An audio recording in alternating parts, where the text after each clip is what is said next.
It is 7:40 right now, and it is Sunday. We remain under a microclimate weather alert, but we are going to get some clearing in the skies today. Breaks from the rain, not as continuous as what we saw yesterday. Live look right now in San Rafael. You can see some blue in the skies. Temperatures right now in the 40s, but satellite radar is definitely painting what's going on up in the atmosphere. You could take a look at all of that Sierra snow, plus down to LA, also seeing an active weather pattern. In addition to that, we're going to continue to see pockets of some downpours at times. Notice Storm Ranger right now scanning some rain, pushing through San Francisco, in through the interior as well, through the Tri-Valley. Zooming this in closer, notice the North Bay taking a little bit of a break right now from the rain, which will be nice compared to yesterday's definitely rainy Saturday. Now, overall, we're also going to see some activity on some of the higher mountain tops above 4,500 feet. We could see the possibility as well of some thunderstorms, but I do want to update you on a very active Sierra snow. So let's take a look at how much snow we've gotten and what to expect with Cynthia. Thanks, BNA. Yeah, as you were mentioning, very active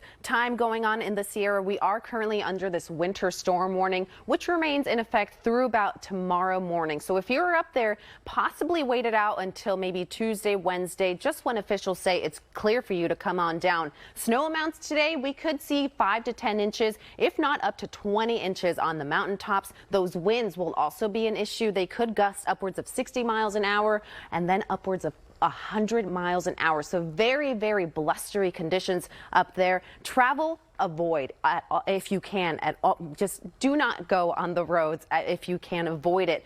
But if you must, officials do tell us be prepared. That means packing extra water, any emergency tools that you can use if you do get stuck on the roadway, and some snacks, of course, if you do have kids in the car. We are also tracking this avalanche warning. This is for Tahoe as well as east of Yosemite here. Greater Tahoe area, heavy snowpack on top of that weak snowpack.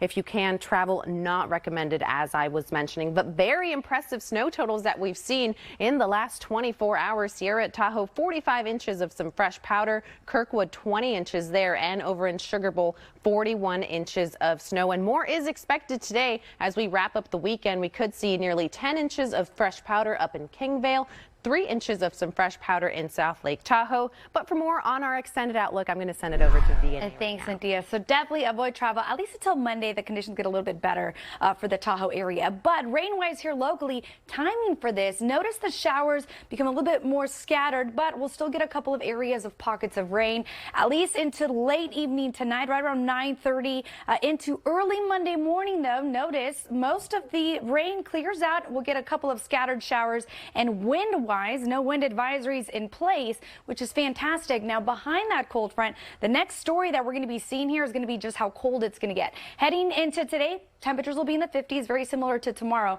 But when you wake up on Monday morning, we're going to see some 30s in through parts of the North Bay and some of those sheltered valleys. So keep that in mind, because heading into Wednesday, we could see some frost advisories in place. As I mentioned, no wind advisories, but notice out in the coast, we do have that gale warning. That pretty much means not a good day to head out to the beach.